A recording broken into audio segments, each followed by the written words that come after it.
Hi, this is Joe with Local Biz MKE. I'm here with Chris Koncki of Mama's Boy Salsa. Chris, welcome to the show. Thank you very much for having me. I appreciate it. Yes, I'm looking forward to this. So Mama's Boy Salsa, how long, the basics, how long have you been in business? It's a weird time for our company's lifespan and the current, economic state right now, because we're hitting year 4. So you're really I think we're at that point where we're starting to turn that corner. We're hitting, we're more in the black than we're in the red, the past couple of years. And, it just feels like we're hitting our stride, but it's also, there's restaurants that are shutting down and groceries doing well. So there's a lot of different things that affect it that you might feel like you're doing better than you are, so you really got to keep working hard to make sure that you're making that impact that you think you're making. Yeah, for sure. What were you doing before? Yeah. Before you were in the salsa business. Yeah, I worked for Culver's for quite a long time. I was an assistant manager there actually for my mother-in-law in New Glarus, Wisconsin. She asked me to come out there and work for her, and my wife and I, who we were dating at the time, lived in Cudahy. We got rid of our apartment. She went and lived with my parents to finish out school at UW-Milwaukee, and I went and lived with her parents and worked at Culver's. When Sam was done with school, she came over to the house, and then I lived with my mother and father-in-law, or my future mother and father-in-law, and she ended up coming to work at Culver's because she had worked for Culver's for so long. So all 4 of us worked in the kitchen on Sundays sometimes, and now we work with my mom, my mother-in-law, my uncle-in-law, and my cousin-in-law. So in our business, in the Mama's Boy Salsa. So it's we worked with her family. Now we're working with ours. That's quite the eclectic group. Got an odd story altogether, man, but it's working great. We're excited about it. How did that translate into making salsa then? Yeah, well, before that, I used to go down to Botanas Mexican restaurant with my mom. She worked for Alan Bradley for a really long time for the retirees, and we would always go to Botanas, and I'd get their chips and salsa to go, and my mom would ask how much, she's like, how much did you pay for that? I said $13, and that was 15 years ago. She's like, you paid $13 for chips and salsa. I said, it's that good, there's nowhere else I can find it. And that was actually a big point for her. She's like, look how many salsas are on the shelves. And I'm like, on the dry shelves, there's a lot of salsas. In the refrigerated, I know ours is better than those other ones. And not to be a cocky, there's just not a lot of variety, and there's not a lot of flavor in them. A lot of times they're really tomatoey or almost metallic with how much preservative they put in there.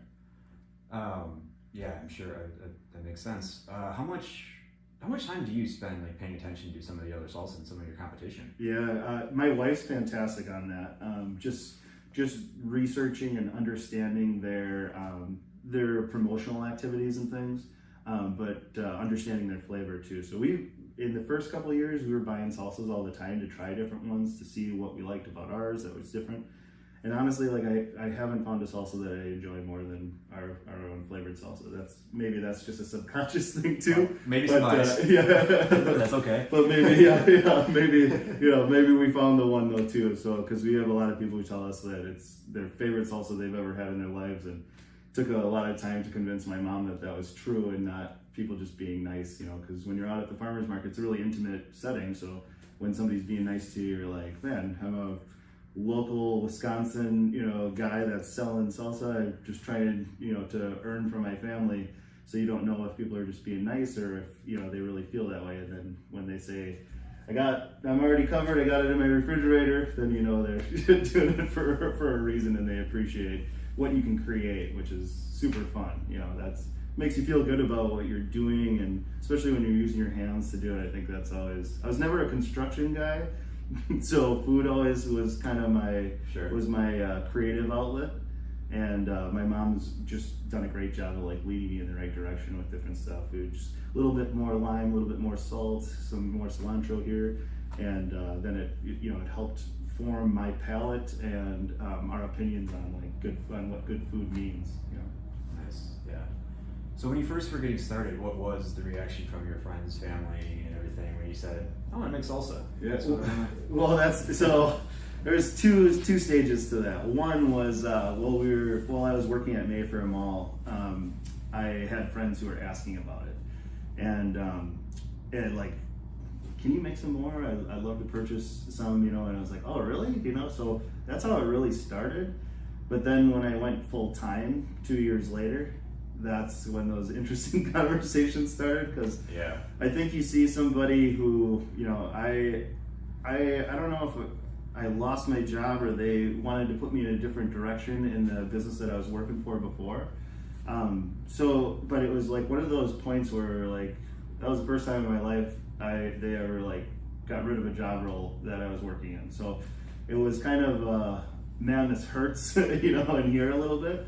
But at the same time, I knew this is time to work your ass off, and this is time to really, get down to it and take care of your family in a totally different way if you want to have freedoms that come along with owning your own business. So I think people talk a lot about, or people who have never done it in particular think that, you start your own business, you think risk. The number one thing is you think risk. Mm-hmm.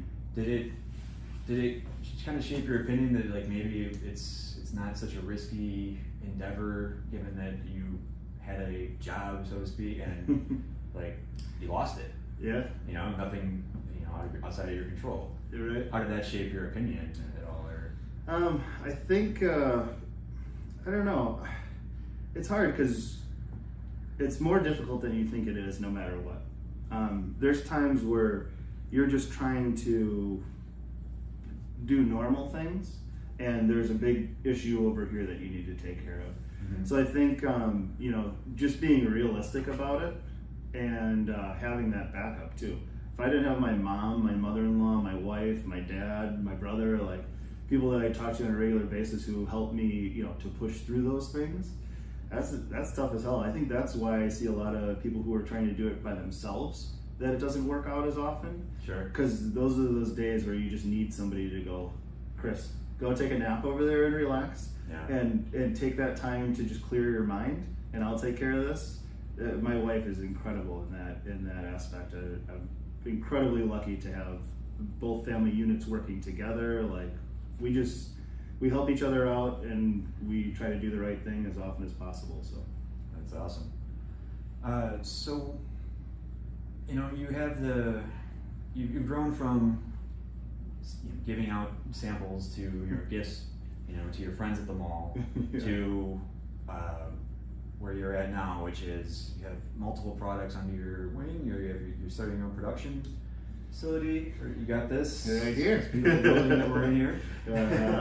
Yeah. So what do you think the biggest break, like the one big break, or like the biggest break that you've caught along the way was?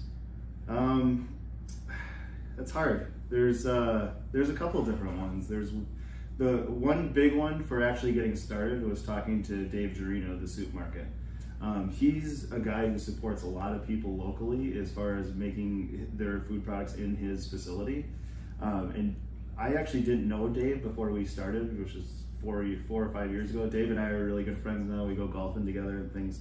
But my mom knew him from family events because he's actually my cousin's cousin is how it works out. Okay.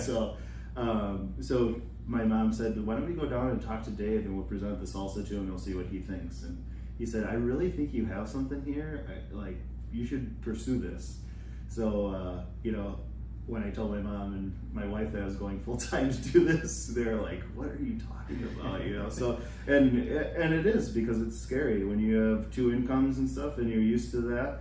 You start budgeting around two incomes, and when you just take one out, it's like, holy jeez. But my wife knows how I work from working at Culver's together with her, and understanding P&Ls and understanding what that bottom line means all the time. It's not, we did really well last month, so this month doesn't matter. It's, we need to do just as well this month, if not better. So I think we took risks, but I think they were calculated risks, and I think there were pressures that we saw that the other could handle that really made it something that we could pursue and that we could keep going. Because I think right now, when we're 4 years into this, my wife's like, what do you want to do next? And we're busy as hell. So if she's asking that, I just know that, or I feel like she trusts me like crazy. So that's huge. That's in marriage or in business, right? I mean, of course. Just thankful as heck that I have the people around me that I do. Nice. What is So, what's been the biggest oh shit moment? This building. Yeah. Sometimes there's times, it being my uncle's building and his dentistry being in here before. This is in the hygienist room. I could lay back here and I'd basically be a foot away from where I used to get my teeth cleaned. I think learning an older building and understanding, all the issues that come with it. I think it grows you a lot as a business owner, because just like I said, when those days that you're like, I need a break right now, then the building floods and you have to come over here and mop and and wet vac everything out. Right. So it's that kick in the ass that you don't want, that you're not expecting, that you have to fight through. I think that's the biggest thing in business that people miss, is that it's really difficult and it might get worse, but you just have to keep on punching through those walls and get to the other side. Yeah, absolutely. So how have the challenges evolved for you over the years?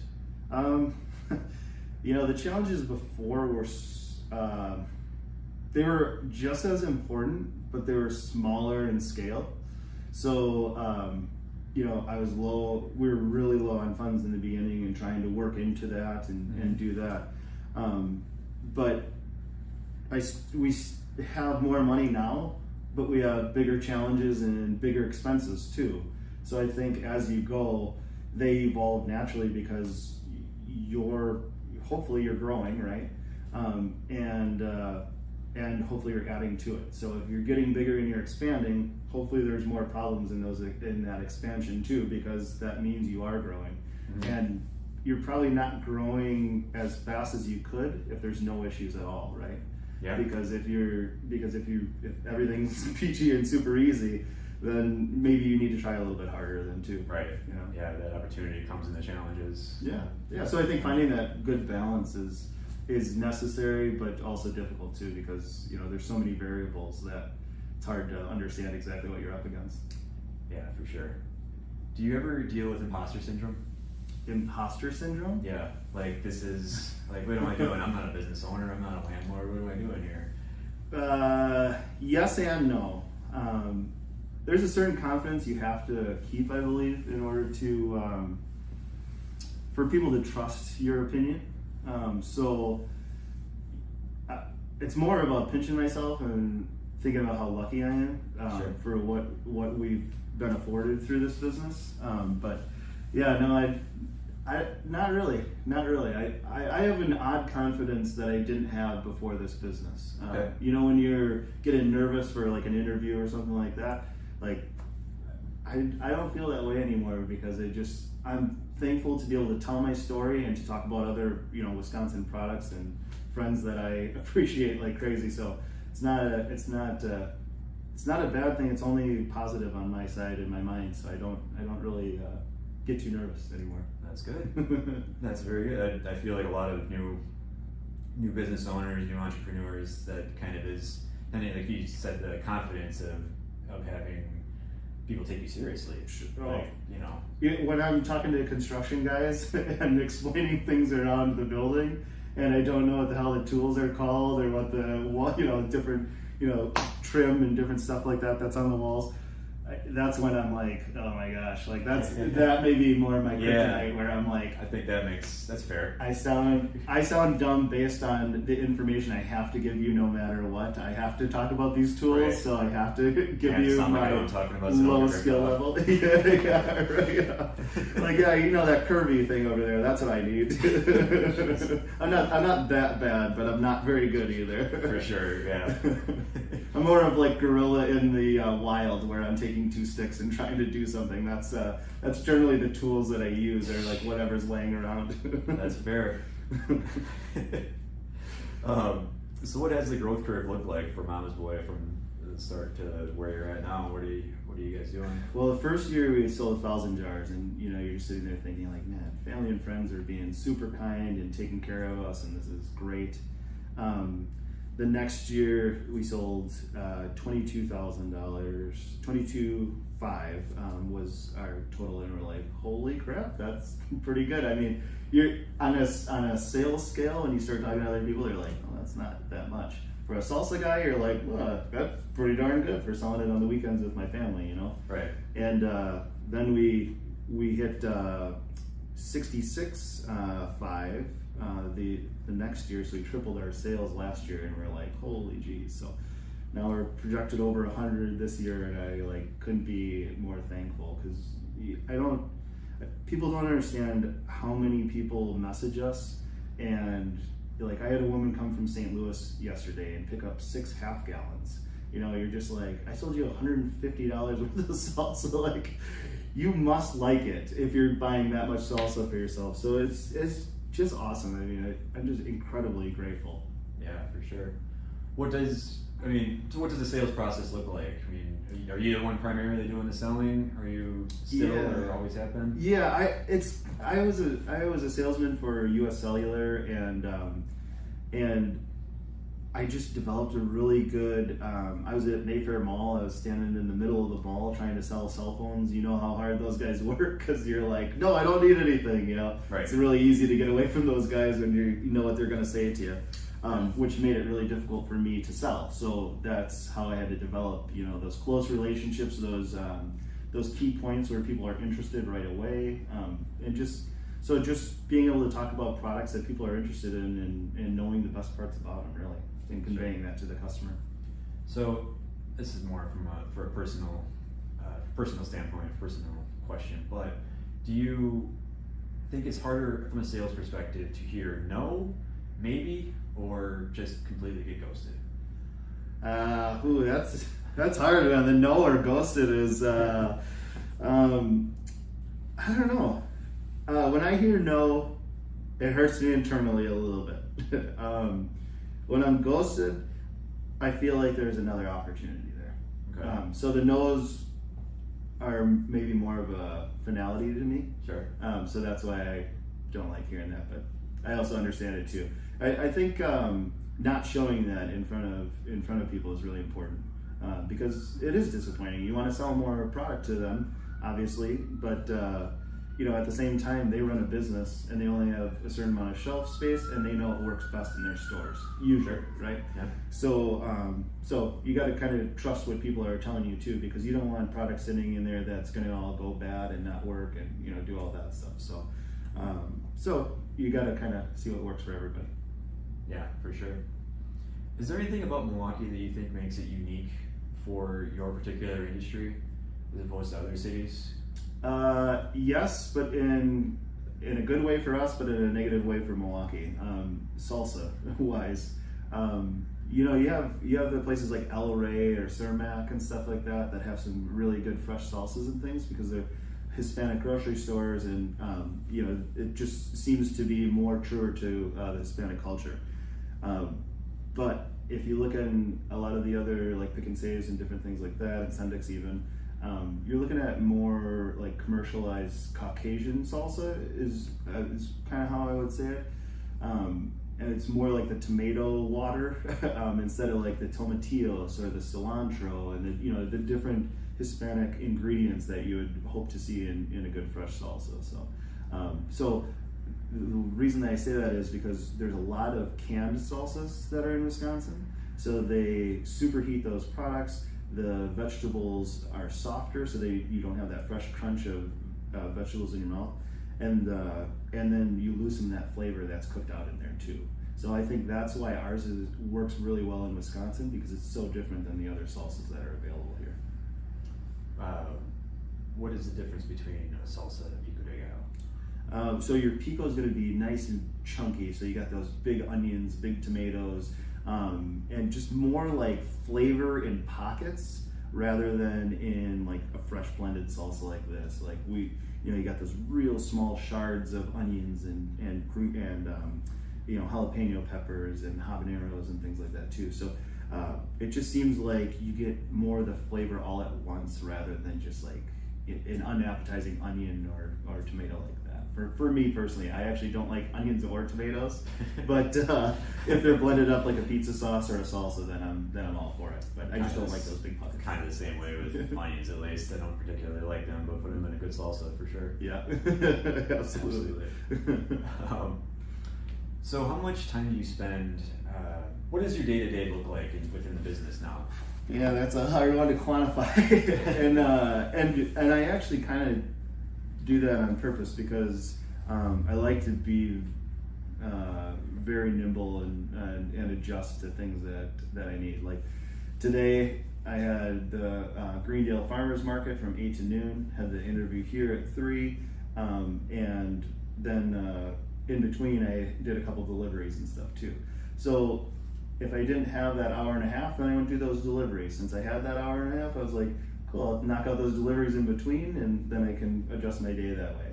It's also having my mom take over for my mother-in-law that was watching while we were at the market, watching the kids, and then coming home. So there's some adjustments that we need to make in order to make it happen, but we're always like available for anything that's important, and anybody who wants to buy salsa from us is important to us because that's what got us here in the first place. I mean, I was driving 2 jars of salsa out to Waukesha and, $14, and I'm sitting there going, I'm not sure we paid for the gas money coming out here, with the food costs and the production and all that going on, But I knew that I was developing customers and developing a customer base. So just I knew that hard work would pay off eventually. It was hard, giving a jar of salsa away when it's in the beginning. It's like, here's your jar, and enjoy your free salsa. And I'm like, oh man, what's that bank account look like? I'm sure that's some very stressful moments at that point. They were, but but that, like I said, it makes you a better person too. It makes you appreciate that. We had cable, we had all this different stuff that we had before that I don't have now, and I don't miss it, to be honest with you. Sure. So I think it's especially during COVID times, a lot of people have to adjust. A lot of people have to budget now. We've been doing that. We're in the odd, thankful position of moving in the right direction. With budgeting, and a lot of people are going in the other direction where they need to get tighter.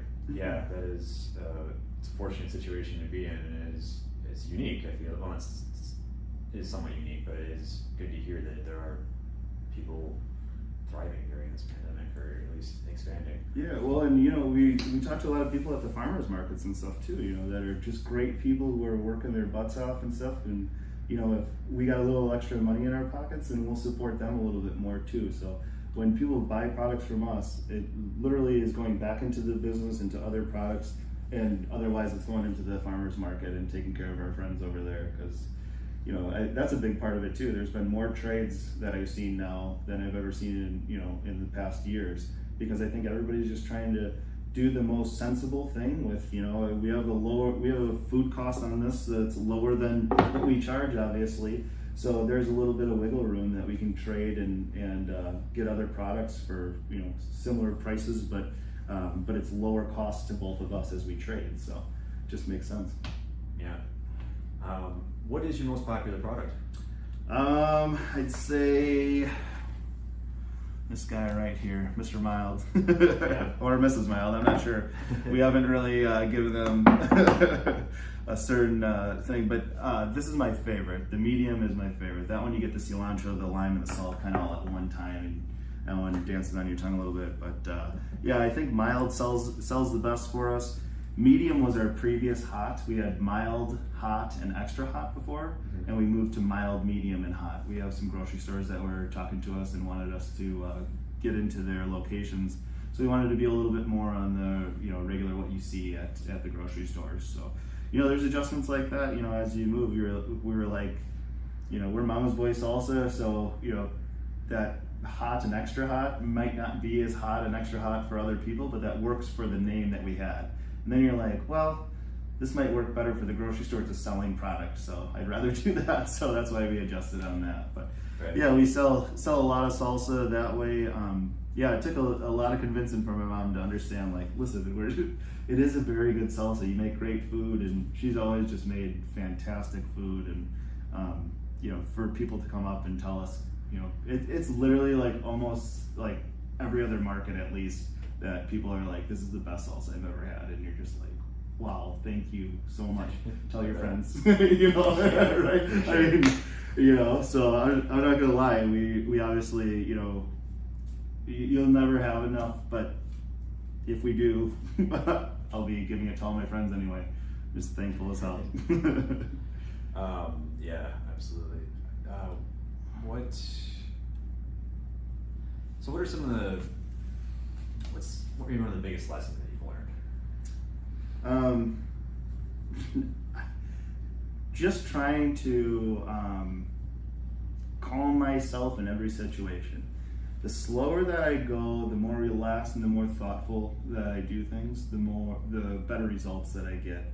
I was one of those people who I really like taking care of people, so speed was always something that was really important to me, because I always thought that speed was the thing that satisfied people the most, and it's not. It's that quality, and it's that slowed down approach where you're giving them exactly what they want. They know what to expect. They might be blown away, but they're expecting a really good salsa, you know. So it's just setting those expectations. What's the most important metric that you look at for business growth? I think measuring where your killers are. There's certain stores that you'll get in that you're like, man, you're in that spot? That's crazy. You're killing it over there. I guarantee that, you know. And then those people walk away from the booth, and my mom and I laugh because we're like, that's actually one of our slowest locations. But it might be a really prominent location for somebody else. It just might not be for us. Yeah. You know, maybe it sells tons of tortilla chips, but not very much salsa. You know, that might be an odd situation, but you know, it depends on what people are good at too and what they're known for. You know, a place like Gooseberries, who has a huge wine selection, is a great place to check out for that. You know, so, but maybe at Ray's Butcher Shop, there's bottles of wine, but maybe not as good of a selection. I don't know, but you know what I mean. That's where you get more just specialty things. So it's funny to see, you know, where people think that you're doing well and where you're actually doing well, and you're like, how much do you sell out of that place? So yeah, that is surprising every time I see something like that, and you're just like, yeah, I wouldn't believe that was where you're getting the most, right, like from where your money from. Well, a place like Vintage 38 is fantastic. Downtown Greendale, it's a wine bar, and I'm from Greendale, so that helps a lot. I got some friends who will purchase every once in a while, but then I have people in Greendale that come to the farmers markets or just discovered it on their own, and I'll go in there. I was just in there like an hour ago, and somebody had the salsa on their table. So I went in and I talked to the table and said thank you for that. And they're like, I just wonder what that medium's like, because we only sell mild and hot there. Mm-hmm. So I went out in the car, grabbed a medium, put it on the table, and said, I hope you guys enjoy. Take care, you know. So it's just one of those things that they had purchased the salsa before. They bought it there and showed their friends the salsa. So those are people who are helping you out. I think it's important to take care of those people and not just give away your products all the time, because some people I watch, I'm like, man, you got to make money at some point too. Yeah. So I try to do it as often as we can. You know, it's just we have kind of a budgeted. This is how many cases for the year, and this is what we can give away. So you know, I think that's good to have it preset beforehand, or at least a general idea of this is what is right off as marketing. Absolutely. Well, and I think it's easy to tell. However you want to call it. Yeah, and I think it's easy to tell yourself that you're not losing very much when you give it away, and you're like, oh, that's only a couple bucks or whatever, no big deal. Until you realize like how much you do for a year. Yeah. Those totals will shock you. Like if I looked at how much I gave away for the year, I'd be like, oh man, I don't know if that's right. I look at it on a smaller scale because we're starting to get bigger, but we're still pretty small. Mm-hmm. But yeah, I mean, I guarantee I've given away a couple $1,000s worth of product this year. You know, so you think about that and you're like, man, I could have bought this or that or whatever, and you're like, man, I don't know, maybe I shouldn't give away product. But then you go back to the fact that literally, like, we wouldn't be here if, our friends and family and just customers from the community, and, were taking care of us. So yeah, for sure. What is that your go-to marketing then? Is just kind of getting out and talking to people? And... Yeah, I think so. I think every conversation is an opportunity, and I don't mean that in like everything has to be about business. A lot of it is for me now. I found that my conversations are about 50-50 business and personal relationships. And that's quite a bit. Like there's a lot. And I was with my wife and a couple other couples, and she goes, man, the one guy, he just always thinks about business.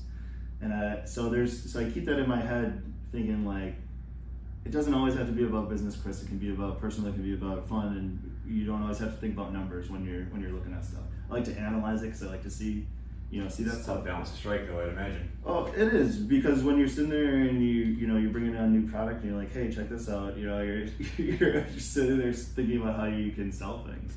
So you just and it's got to be cohesive too. We have a lot of different products, but I think a lot of them complement each other too. I have hot sauces, salsas, Bloody Mary mix, and meats that we sell and chips. So it's like they all kind of collectively go together.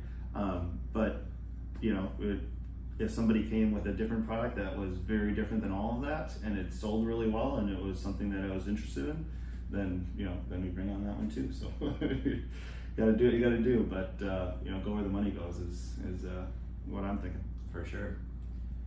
So if you had to start over from scratch today, Okay. how would you go about doing it? Yeah, I like that question. You have no money, you have all your knowledge, Mm-hmm. you have no facility, nothing like that. You have all your network still. Getting in the stores would be my first thing. Well, actually, I'm sorry. Let me back that up. Production-wise, and getting the longest shelf life that we can, and just really exploring that before we even get out to any stores, so we don't have to fight that as we go. That's what I would do differently. We have 2 months of shelf life on our product right now, but we used to have like 5 months. So it's trying to understand why that is and how we can extend it. Once I totally fully understand that, I'm gonna feel pretty dangerous and go wherever. But then I would get in stores after I knew where that what that looked like, and I think that's probably the adjustment that I would make, is just getting to that a little bit quicker. And because even now I can go out to some stores that are looking to sell our product. It's just making sure that the balance works for everybody too. Like I don't want to stress my family out too much. I don't want to stress myself out too much where I'm thinking about giving up too, because like I said, that stuff happens. And when you start seeing that rear its ugly head, you're like, okay, Chris needs a break, he needs to go relax for a day or whatever. So, and that's the great part, is I can go and golf, and my boss doesn't call me and say, you need to get into work. Right. Unless my wife says you need to get into work. So Right. How do you vet new products, new vendors, that sort of anything new, Yeah. employees, anything like that? Reading their passion is huge for me. A guy like Smoking Teas, for instance, like that guy, he's been doing it for 5 years. I also, kindness is really important to me, and it sounds funny, it sounds like that doesn't mean very much in business, but Thomas is one of the nicest guys you'd ever meet at the farmers markets. He's buying drinks for people, we're chatting and relaxing. That's an awesome person. First, right off the bat, I watch how much he sells. He's selling a ton of his product all the time when I'm at the markets with him. And then finding a margin that works for both of us too, and understanding that they trust me as much as I trust them. Because I like to build trust pretty early, and like, screw me over, okay, then we just don't do business together anymore. And that's kind of how I roll. And I never risk very much in order to find that out either. It's always in the small beginning stages where I kind of vet a little bit early that way. Sure. So if there's inconsistencies or there's frustrations early, that's when I start looking at like, this might not be something for you and I. Yeah, I think that's good. You kind of just go with your gut. Yeah, Almost. yeah. And I mean, and you get to try all these amazing products in between too. So like, if I see an awesome product, there's a brand called Rollicking Buckaroo Pepper Jam. Fantastic product, like, and I'd sell it if he was closer and we could work that out. The guy is awesome. Mike is his name, and does a great job. So that's something like that you would take on, but it doesn't always work logistically either. So there's things that you got to figure out. That the smoothness really makes a big difference. Margin's awesome, but honestly, I'm way more interested in it being a smooth process for myself rather than, if I can go and pick up 20 cases and it's super easy for me, cool. If I have to pick up 20 cases and then I have to talk to 4 people in order to get there. Then I need to go in the back warehouse and then carry it all by hand. That's not when I want to get to. But those are the things that you really do, understand, as you go. So I like that. The smoothness of just of a transaction is definitely a huge plus. It gets overlooked a lot of times, I think. Well, I think thinking about going back to school and working with people, and the person who's like really loud and like in your face, you're like, I don't necessarily want you on my team. You might get a lot of stuff done, but you're too overwhelming for like how we want to do this on our team for this project. So that's kind of what I think of when I think of it. Yeah, absolutely. So how has this past year changed your definition of any possible contingency?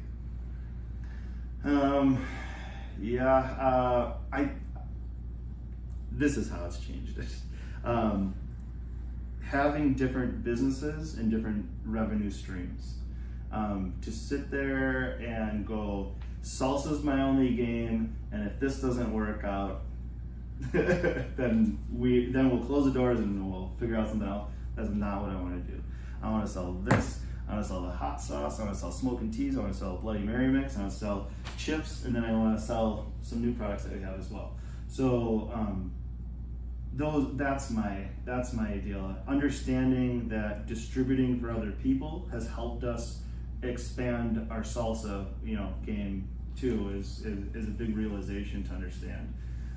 So I think just the contingency plans are other people's products, having a building to have a retail shop. That was really important to us. When people are like, "Where's your location?" Telling them 20 locations around the city is pretty tough. When I can say, "Hey, come see me at mine in Cudahy," So that's I think that's made me get to this faster, even though it's taken a long time. Sure, some roadblocks along the way, obviously. Well, construction, right? I mean, with everybody putting up face shields and different stuff like that at all the restaurants and things, and all those construction adjustments to bigger patios and all that stuff. They're hard to find. For sure. Has anything gone easier than you thought it would?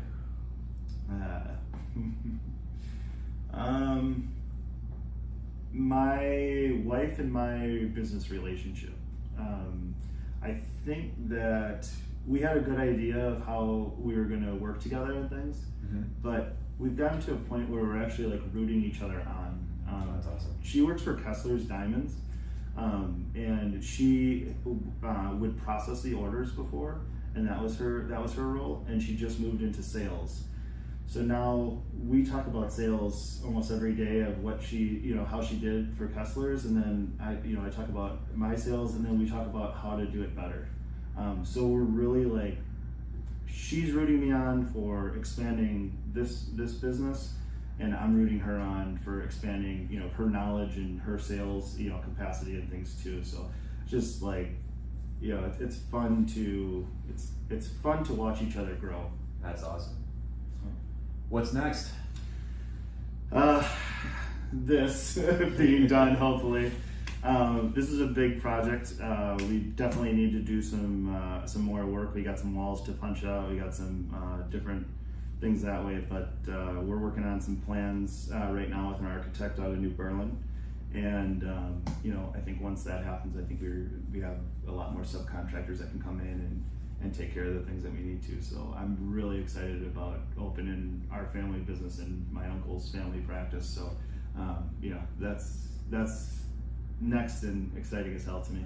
That is really exciting. I wish you all kinds of luck with that. Thank you. So Chris, what is the best way to find out more about Mama's Boy Salsa? So if you go to www.mamasboysalsa.com, you can go to our Facebook page. During the Packer season, we like to keep it fun and we do contests every week. So it's like how many yards will Aaron Rodgers throw for, or how many yards will the running backs get, and then you win jars of salsa, half gallons that we sell. We do Bloody Mary mix, the hot sauce. This Artisan Meats right here. This is Chris Brandt is the owner of Artisan Meats, and I just picked up his products that'll be selling beef jerky, beef sticks, summer sausage and things. So we'll be giving that away this week, but we just like to try and keep it fun and mix things up. So try and be all over the place in a couple new stores and expand our own. All right. Well, again, best of luck with that, and looking forward to seeing you around town. Thanks, Joe. It's been a lot of fun. Yeah, absolutely. I really appreciate it.